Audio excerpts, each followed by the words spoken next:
ಬೆಳಗಾವಿ ಜಿಲ್ಲೆಯ ರಾಯಬಾಗ ತಾಲೂಕಿನ ಆರೋಗ್ಯರಿ ಪಟ್ಟಣದಲ್ಲಿ ಜಿಲ್ಲಾ ಕನ್ನಡ ಸಾಹಿತ್ಯ ಸಮ್ಮೇಳನ ಅದ್ದೂರಿಯಾಗಿ ನಾಳೆಯಿಂದ ನಡೆಯಲಿದೆ. ನಾಳೆಯಿಂದ ನಡೆಯಲಿರೋ ಈ ಒಂದು ಸಾಹಿತ್ಯ ಸಮ್ಮೇಳನಕ್ಕೆ ಅನೇಕ ಕಡೆಯಿಂದ ರೊಟ್ಟಿಗಳು ಹರಿದು ಬಂದಿವೆ. ಇನ್ನು ಈ ರೊಟ್ಟಿಗಳು ಯಾವ ರೀತಿ ಹರಿದು ಬಂದು ಯಾರ್ಯಾರು ರೊಟ್ಟಿಗಳನ್ನು ನೀಡಿದ್ರು ಅನ್ನೋದ್ರ ಬಗ್ಗೆ ಸಮಗ್ರವಾದ ವಿವರ ಇಲ್ಲಿದೆ ನೋಡಿ. ಬೆಳಗಾವಿ ಜಿಲ್ಲೆಯ ರಾಯಬಾಗ ತಾಲೂಕಿನ ಆರೋಗ್ಯರಿ ಪಟ್ಟಣದಲ್ಲಿ ಇದೇ ಜನವರಿ 10ರಿಂದ ಮತ್ತು 11ರಂದು ನಡೆಯುತ್ತಿರುವ ಜಿಲ್ಲಾ ಮಟ್ಟದ ಕನ್ನಡ ಸಾಹಿತ್ಯ ಸಮ್ಮೇಳನಕ್ಕೆ ಪಟ್ಟಣ ಮತ್ತು ಸುತ್ತಮುತ್ತಲಿನ ಕನ್ನಡ ಪ್ರೇಮಿಗಳು ಮತ್ತು ಗ್ರಾಮಸ್ಥರು, ವಿವಿಧ ಶಾಲಾ ಶಿಕ್ಷಕರು ಮತ್ತು ಗುರುಮಾತೆಯರು, ವಿದ್ಯಾರ್ಥಿ ಹಾಗೂ ವಿದ್ಯಾರ್ಥಿನಿಯರ ಸಮೇತ ಕನ್ನಡ ಸಾಹಿತ್ಯ ಸಮ್ಮೇಳನಕ್ಕೆ ವಾದ್ಯಗಳೊಂದಿಗೆ ಜೋಳ, ರಾಗಿ, ಗೋವಿನ ಜೋಳದ ಸಹಸ್ರಾರು ರೊಟ್ಟಿಗಳನ್ನು ನೀಡಿದ್ದಾರೆ. ಶಶಿಧರ್ ಕೋಗಟ್ನೂರ್, ರಾಜ್ಯ ಕನ್ನಡ ನ್ಯೂಸ್, ಚಿಕ್ಕೋಡಿ.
ಸಾಂಸ್ಕೃತಿಕ ನಗರಿ ಹಾಗೂ ಸಾಹಿತಿಗಳ ತವರೂರಾಗಿರ್ತಕ್ಕಂತಹ ಈ ಒಂದು ಗ್ರಾಮದಲ್ಲಿ, ನಗರದಲ್ಲಿ ವಿಶೇಷವಾಗಿ 17ನೆಯ ಸಾಹಿತ್ಯ ಸಮ್ಮೇಳನ ಈ ಒಂದು ನಗರದಲ್ಲಿ ನಡೀತಾ ಇರೋದು ಬಹಳ ಸಂತೋಷದ ವಿಷಯ.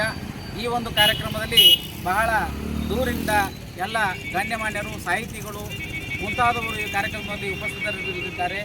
ನಾಳೆ ಬೆಳಗ್ಗೆ ಪ್ರಾರಂಭವಾಗುವ ಈ ಸಾಹಿತ್ಯ ಸಮ್ಮೇಳನ ಬೆಳಗ್ಗೆ 9 ಗಂಟೆಗೆ ಡಾಕ್ಟರ್ ವಿ ಎಸ್ ಮಾಳಿ ಅಂತ ಡಾಕ್ಟರ್ LS ಜಂಬಗಿ ಅವರ ದವಾಖಾನೆಯಿಂದ ಪ್ರಾರಂಭಗೊಂಡು ಅಂಬೇಡ್ಕರ್ ವೃತ್ತದಿಂದ ಹಿಡಿದು ವಿಶ್ವಕರ್ಮ ವೃತ್ತ ಹಾಗೂ ಸಂಗೊಳ್ರಾಯಣ ವೃತ್ತವನ್ನು ಮೂಲಕ ನಮ್ಮ ಆದಿನಾಥ್ ಜೈನ ಭವನದ ಕಾರ್ಯಕ್ರಮದಲ್ಲಿ ಸೇರಲಿದೆ. ನಂತರದ ಎಲ್ಲ ಕಾರ್ಯಕ್ರಮಗಳು ಜರುಗಲಿದ್ದು 2 ದಿನಗಳ ಕಾರ್ಯಕ್ರಮ ವಿಶೇಷವಾಗಿರ್ತಕ್ಕಂಥ ಕಾರ್ಯಕ್ರಮ. ಎಲ್ಲ ಕವಿಗಳು, ಸಾಹಿತಿಗಳು, ಗಣ್ಯಮಾನ್ಯರು ಭಾಗವಹಿಸಲಿದ್ದಾರೆ. ಅದರ ಜೊತೆಗೆ ನಮ್ಮ ಊರಿನವರೇ ಆಗಿರ್ತಕ್ಕಂತಹ ಡಾಕ್ಟರ್ ವಿ ಎಸ್ ಮಾಳಿಯವರು ಈ ಒಂದು ಸಮ್ಮೇಳನದ ಸರ್ವಾಧ್ಯಕ್ಷರಾಗಿ ಆಯ್ಕೆಯಾಗಿರುವುದು ಬಹಳ ಸಂತೋಷ ತರುವಂತಹ ವಿಷಯ. ಈ ಒಂದು ಸಮಾರಂಭದಲ್ಲಿ ಊರಿನ ಹಾಗೂ ತಾಲೂಕಿನ ಹಾಗೂ ನಮ್ಮ ಬೆಳಗಾವಿ ಜಿಲ್ಲೆಯ ಎಲ್ಲರೂ, ಪ್ರತಿಯೊಬ್ಬರು ಸಾಹಿತಿ ಆಸಕ್ತರು ಪಾಲ್ಗೊಳ್ಳಲಿದ್ದಾರೆ. ಈ ಒಂದು ಕಾರ್ಯಕ್ರಮ ಯಶಸ್ವಿಯಾಗಲು ನಮ್ಮ ಪುರಸಭೆ ವತಿಯಿಂದ ವಿವಿಧವಾದ ವಿಶೇಷವಾಗಿರ್ತಕ್ಕಂಥ ಸ್ವಚ್ಛತೆ ಆಗಿರ್ಬೋದು, ನೀರಿನ ವ್ಯವಸ್ಥೆ ಆಗಿರ್ಬೋದು, ಹಾಗೂ ಇನ್ನುಳಿದ ಯಾವುದೇ ತೊಂದರೆ ಬಂದಂಥ ಜನರಿಗೆ ತೊಂದರೆ ಆಗಬಾರದಂಥ ವಿಷಯಗಳನ್ನು ಮನದಲ್ಲಿಟ್ಟುಕೊಂಡು ಎಲ್ಲ ವ್ಯವಸ್ಥೆಯನ್ನು ಮಾಡಿದ್ದಾರೆ. ಅದರ ಜೊತೆಗೆ ಪ್ರತಿದಿನ ಅಂದರೆ ಈ ಸಾಹಿತ್ಯ ಸಮ್ಮೇಳನದ ಜೊತೆಗೆ 3 ನಾಟಕಗಳನ್ನು ಪ್ರದರ್ಶನ ಮಾಡಲಿದ್ದಾರೆ. ಅವ್ಯಾವ ಅಂದ್ರೆ ಸಾಮಾಜಿಕ, ಪೌರಾಣಿಕ ಹಾಗೂ ಸಾಂಸ್ಕೃತಿಕ ಅಂತಕ್ಕಂಥ ನಾಟಕಗಳು ಸಾಯಂಕಾಲ 6:30ರಿಂದ ಜರುಗಲಿದ್ದು, ಈ ವಿಶೇಷವಾಗಿರ್ತಕ್ಕಂಥ ಕಾರ್ಯಕ್ರಮವನ್ನು ಈ ಸುತ್ತಮುತ್ತಲಿನ ಜನ ವೀಕ್ಷಣೆ ಮಾಡಲಿಕ್ಕೆ, ನಾಟಕವನ್ನು ನೋಡಲಿಕ್ಕೆ ಬಂದಿದ್ದಾದರೆ ಭಾಳ ಒಳ್ಳೆಯವಾದಂಥ ನಾಟಕ. ಯಾವುದೇ ಥರದ ಕುಟುಂಬ ಸಮೇತ ಬರುವಂಥ ನಾಟಕ. ಈ ನಾಟಕವನ್ನು ಎಲ್ಲರೂ ನೋಡ್ಬೇಕಂತೇಳಿ ಈ ಸಂದರ್ಭದಲ್ಲಿ ವಿನಂತಿ ಮಾಡ್ಕೊತೀವಿ. ಪುರಸಭೆಯಿಂದ ನೀವು ಏನಾದರೂ ಹೆಲ್ಪ್ ಮಾಡಿದ್ರಿ? ಪುರಸಭೆಯಿಂದನೂ ಹೆಲ್ಪ್ ಮಾಡೀವಿ. 2-3 ದಿವಸದಿಂದ ಪುರಸಭೆ ನಮ್ಮದು ಸಿಬ್ಬಂದಿ ಪೌರ ಕಾರ್ಮಿಕರಿಂದ ಎಲ್ಲರೂ ಸ್ವಚ್ಛತಾ ಕಾರ್ಯಕ್ರಮ ಆಯ್ತು. ಏನೇನು ಕ್ಲೀನ್ ಮಾಡೋದತ್ತು, ಏನು ಮಾಡೋದತ್ತು ಎಲ್ಲ ಮಾಡೀವಿ. ಮತ್ತು ಊರ ಅಲಂಕಾರ ನಾವು ಪುರಸಭೆ ಅಧ್ಯಕ್ಷರಾಗಿ ನಾನು, ಉಪಾಧ್ಯಕ್ಷರು, ಸರ್ವ ಸದಸ್ಯರು ಕೂಡಿ ಕಾಂಟ್ರಿಬ್ಯೂಷನ್ ಹಾಕಿ ಊರ ಅಲಂಕಾರ ನಾವು ನೆನೆಸ್ತೀವಿ. ಅದರ ಪ್ರಕಾರ ಎಲ್ಲ ಮಾಡೀವಿ. ಸರ್, ಎಷ್ಟು ದಿನಗಳ ಕಾಲ ನಡೀತಿದ್ರಿ? ಇದು 2 ದಿನಗಳ ಕಾಲ ನಡೀತೈತಿ. 10, 11, 2 ದಿವಸ. ಎರಡು ದಿವಸನೂ ಒಳ್ಳೆ ಕಾರ್ಯಕ್ರಮ ನಡೀತೈತಿ ಅಂತೇಳಿ ನಮ್ಮ ಅಭಿಪ್ರಾಯ. ಅದರ ಪ್ರಕಾರ ಎಲ್ಲನೂ ಸಿದ್ಧತೆ ಮಾಡ್ಕೊಂಡಾರೆ. ನಮ್ಮ ತಾಲೂಕಾ ಅಧ್ಯಕ್ಷರ ನೇತೃತ್ವದಲ್ಲಿ ಎಲ್ಲ ಕಡೆ ಕಾರ್ಡು ಹಂಚೀವಿ. ಎಲ್ಲ ಗಣ್ಯರಿಗೆ ವಿಸಿಟ್ ಮಾಡೀವಿ. ಎಲ್ಲ ಸಾಹಿತಿಗಳಿಗೆ ವಿಸಿಟ್ ಮಾಡೀವಿ.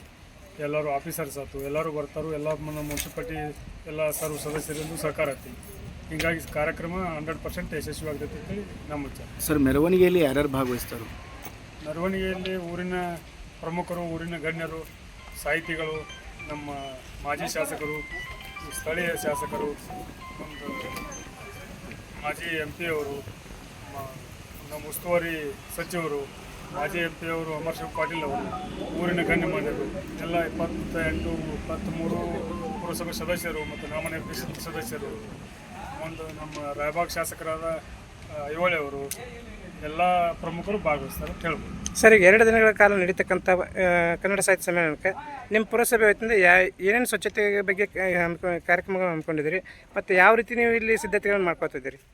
ಸ್ವಚ್ಛತೆ ಅಂದರೆ ನಮ್ಮ ಪೌರ ಕಾರ್ಮಿಕರನ್ನ ತೊಗೊಂಡು ಅವ್ರ ಮೇಲಿನ ನಾವು ಆಫೀಸರ್ನ ಅವ್ರಿಗೆ ನೇಮಕ ಮಾಡಿ ಎಲ್ಲೆಲ್ಲಿ ಕ್ಲೀನ್ ಮಾಡಬೇಕಾಗಿತ್ತು ಅನ್ನೋದು ಅವ್ರನ್ನ ಕೇಳಿಕೊಂಡು, ಎಲ್ಲ ಮೆರವಣಿಗೆ ರಸ್ತೆ ಆಯಿತು, ಇಲ್ಲಿ ಕಲ್ಯಾಣ ಮಂಟಪ ಆಜುಬಾಜುದು ಆಯಿತು, ಎಲ್ಲೆಲ್ಲಿ ಏನೇನು ಸಾರ್ವಜನಿಕರು ಸೇರುವಂಥ ಸ್ಥಳಗಳು ಒಳಗೆ ಎಲ್ಲನೂ ಕೂಡ ಕ್ಲೀನ್ ಮಾಡಿಸಿ. ಈ ನಾಳೆ ರೀ ಜಿಲ್ಲಾ ಕನ್ನಡ ಸಾಹಿತ್ಯ ಸಮ್ಮೇಳನ ನಡೆಯೋದ್ರಿಂದ ಶಾಲಾ ಕಲೆ ವಿದ್ಯಾರ್ಥಿಗಳಿಗೆ ಮತ್ತು ನಾಳೆ ರವಿವಾರ ಇರೋದ್ರಿಂದ ಅವ್ರು ನಿನ್ನ ರಜೆಗೋಷ್ಠಿಗೆ ಇದಕ್ಕೆ ಆಹ್ವಾನ ಇದ್ರು ಅಥವಾ ನಾವು ಇದನ್ನು ತಹಸೀಲ್ದಾರ್ ಅವ್ರ ಗಮನಕ್ಕೆ ತಂದಿವಿ. ತಹಸೀಲ್ದಾರ್ ಅವರಿಗೆ ಎಲ್ಲ ತಾಲೂಕು ಆಫೀಸರ್ಸ್ಗಳು ಮೀಟಿಂಗ್ ಮಾಡಿ ಅವರಿಗೆ ಗೈಡೆನ್ಸ್ ಮಾಡಿ ಎಲ್ಲ ಸ್ಕೂಲಿಂದ ಸ್ಟಾಫ್ ಆಗಲಿ ಎಲ್ಲ ವಿದ್ಯಾರ್ಥಿಗಳಾಗಲಿ ಇದರಲ್ಲಿ ಭಾಗವಹಿಸ್ಬೇಕಂತೇಳಿ ಅವ್ರಿಗೆ ಒಂದು ಮೀಟಿಂಗ್ ತೊಗೊಂಡು ಎಲ್ಲರಿಗೆ ಇಂಟ್ರಕ್ಷನ್ ಕೊಡೋಂತೇಳಿ ಹೇಳಿವಿ. 10th ಎಕ್ಸಾಮ್ ಬೇರೆ ಐತ್ರಿ ಅಧ್ಯಕ್ಷ. ನಾಳೆ 10th ಸರಣಿ ಎಕ್ಸಾಮ್ ಐತ್ರಲ್ಲ, ನಾಳೆ ಐತ್ರಿ ಒಂದು ಎಕ್ಸಾಮ್ ರೀ. ಅದ್ರ ಬದಲು ತಹಸೀಲ್ದಾರ್ ಅವರು BO ಅವರು ನಿರ್ಧಾರ ತಗೋತಾರೆ ಏನಂತೇಳಿ. ಆ ಕ್ಲಾಸಿಗೆ ಮಾತ್ರ ಅದು ಅನ್ವಯಿಸ್ಬೋದು, ಉಳಿದವರೆಲ್ಲ ಭಾಗವಹಿಸ್ಬೋದು. ಸರ್, ಸಾಂಸ್ಕೃತಿಕ ಕಾರ್ಯಕ್ರಮ ಏನಾದರೂ ಅದಾವೇನ್ರಿ ವೇದಿಕೆ ಮೇಲೆ? ಸಾಂಸ್ಕೃತಿಕ ಕಾರ್ಯಕ್ರಮಗಳು ಅದಾವ್ರಿ. 2 ದಿವಸನೂ ಸಾಂಸ್ಕೃತಿಕ ಈಗೊಂದು ಇದ್ರ ಟೈಮ್ ಉದ್ಘಾಟನೆ ಟೈಮ್ ಆದ ನಂತರ ನಾವು ಕಾರ್ಡ್ ಪ್ರಿಂಟ್ ಮಾಡಿವಿ. ಕಾರ್ಡ್ ಪ್ರಿಂಟ್ನಾಗ ಯಾವ ಟೈಮ್ದಾಗ ಯಾವ ಕಾರ್ಯಕ್ರಮ ಇರ್ತಾವಂತೇಳಿ ಅದನ್ನೆಲ್ಲ ಕಾರ್ಡ್ನಾಗ ಆಲ್ರೆಡಿ ಸಾರ್ವಜನಿಕರಿಗೆ ತಿಳಿಪಡಿಸಿ. ಸರಿ.